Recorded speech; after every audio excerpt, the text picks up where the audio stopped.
Hello, I'll be showing you a quick unboxing and brief review of the Darth Maul Hasbro Signature Series lightsabers. As you see, I have two of them. Together they combine for the double-bladed saber. That's the box that each one of those come in. Sorry to those of you who've been waiting for this one. I kind of got a little sidetracked with other stuff. I already opened one here, and I figured I'd tray both boxes together. And here's the one that I have yet to open. The other one I opened a little bit over 6 months ago when I got it. First got it. So, here you go. Adult collectible. Darth Maul Force FX LightSaber collectible. Removable blade. Hasbro Signature. It's a couple of pieces of tape affixing each of these tabs.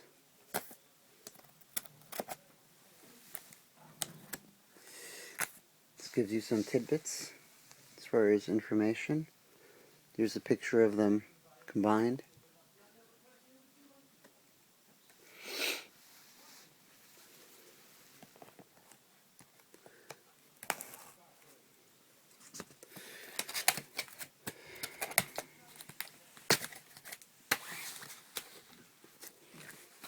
This is always a little bit trickier doing with one hand versus using both. I'm filming this on my iPhone.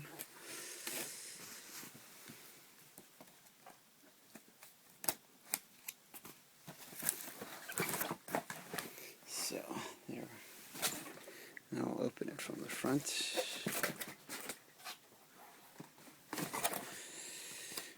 And here you go. It's packaged like all the other units in styrofoam and clear plastic wrap.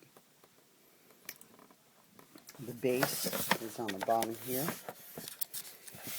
And these are the holders for the lightsaber for the base. Here's the metal plug that goes into the saber hilt when you remove the blade. Here's the belt clip.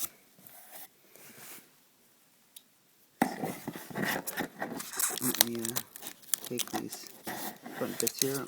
Oh, and here's the hex screw. We're fixing the two blades together. The two hilts.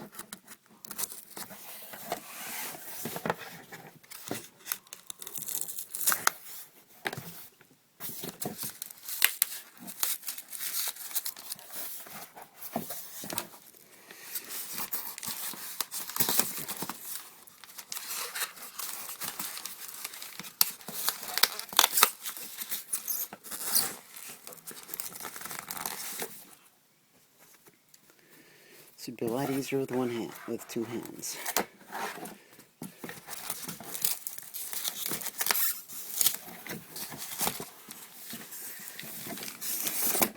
Let me just get this out of here.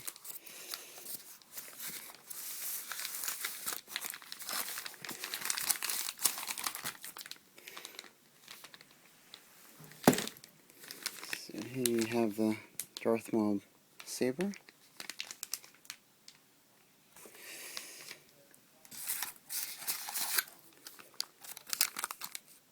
Belt clip, wrench, used to tighten and secure the bracket that holds the two together. This is the metal plug, goes in the hilt when you remove the blade.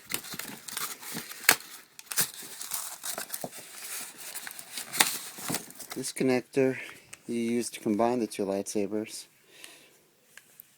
You unscrew the bottom battery thing to do that. These will go onto the base. Here's the base, and you can store the belt clip in the back here. It opens up.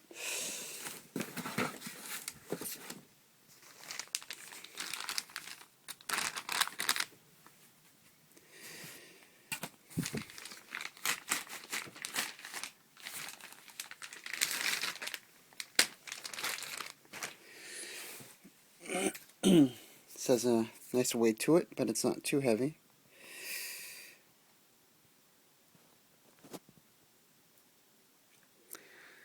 In 2010 Hasbro. I really like that nice jewel on the bottom, which is revealed when he gets his saber torn in half in the movie, Darth Maul. That's supposed to be part of the crystal chamber. You see you have two sets of buttons here. Only the top button actually turns the unit on and off.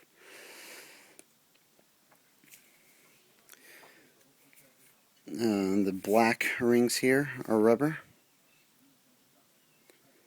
It's a very nice detail.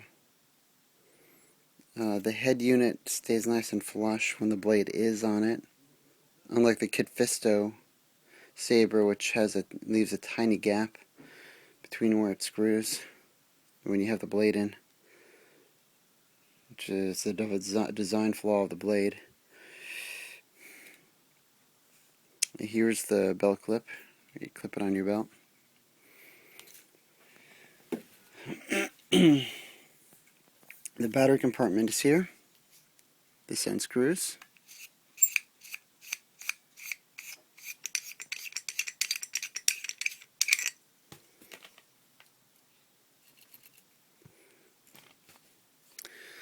Here's the speaker box.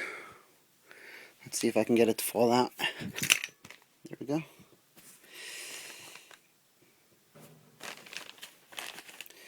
Now I just gotta grab a mini screwdriver, undo that, lift it up, and then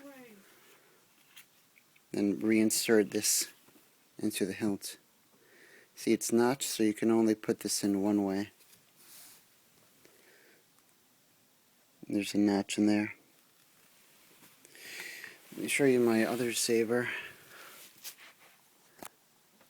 The one that I already had opened up a while back. This is with the blade off. This is what happens when you turn the unit on without the blade in.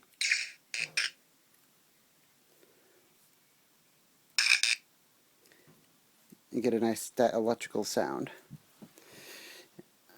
So, I'm going to get back to you. Quick pause here while I get the batteries in the other unit. Here's the speaker box with the batteries installed. All these units, these Hasbro Sabers, use 3 AAA batteries. And speakers on the bottom here. Use a mini Phillips screwdriver to undo that. Don't over tighten these screws, as they can strip the plastic if you overdo it. And once that's screwed on, just put this cap on here, or use this piece if you're going to join the two sabers together. This bolt is loosened, so that way these two pieces can be adjusted to line up both sabers so the knobs are aligned. Okay, this baby is screwed back in, and switch is set on.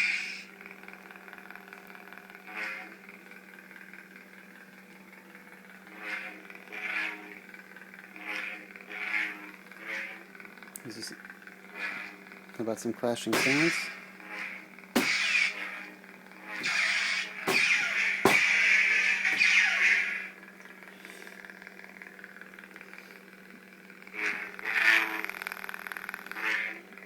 Very nice indeed.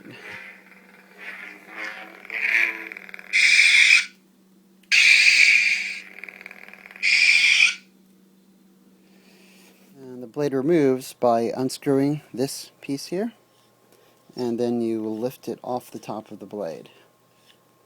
So you undo that, and then it slides up off the top. Also notice when you put the blade in and out, it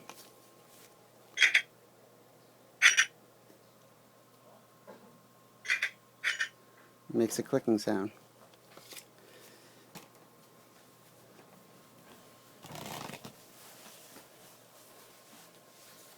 Let me show you the inside piece here.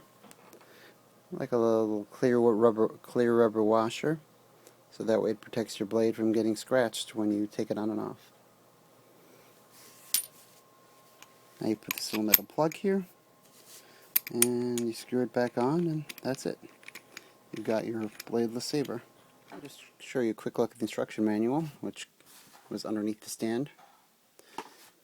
And this illustrates the process for installing the two ends.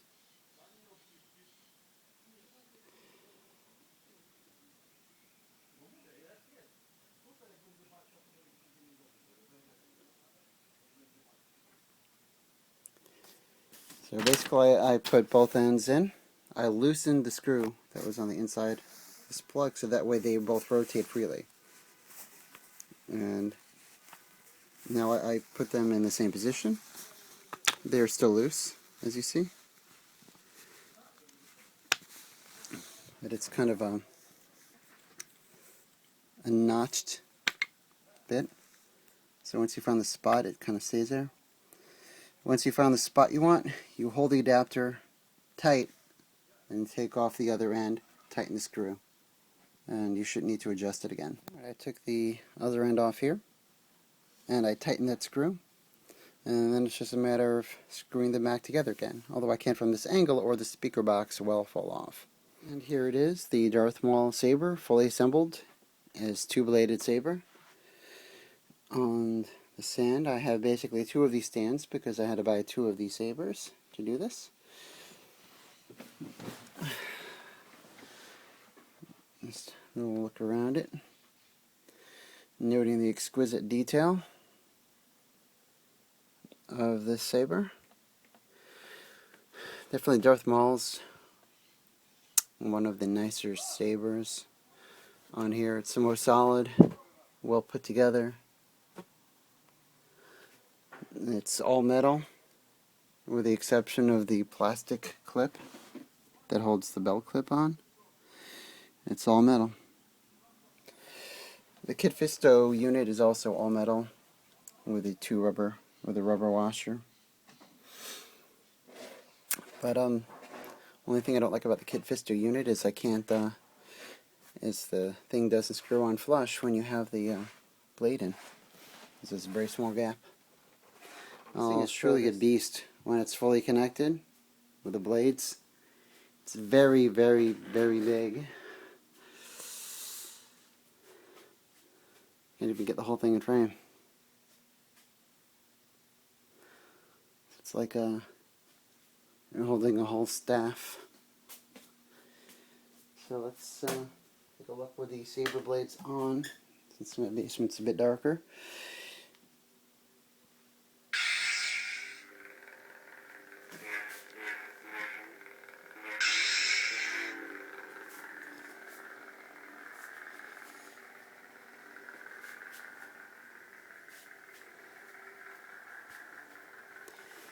And try to get the whole thing in frame. There you go. Just about got it all in frame. There we go.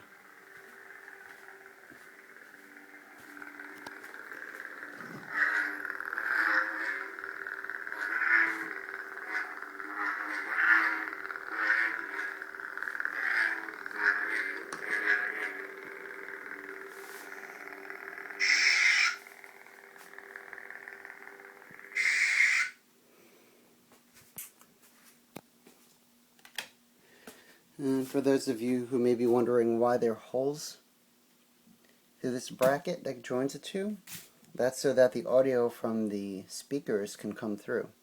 If it wasn't for that, the audio wouldn't come out very well. And as it is, it doesn't sound quite as loud with it there. But it's close. Anyway, overall, this is a very nice piece, especially if you're a Darth Maul fan. Highly recommend you pick one up.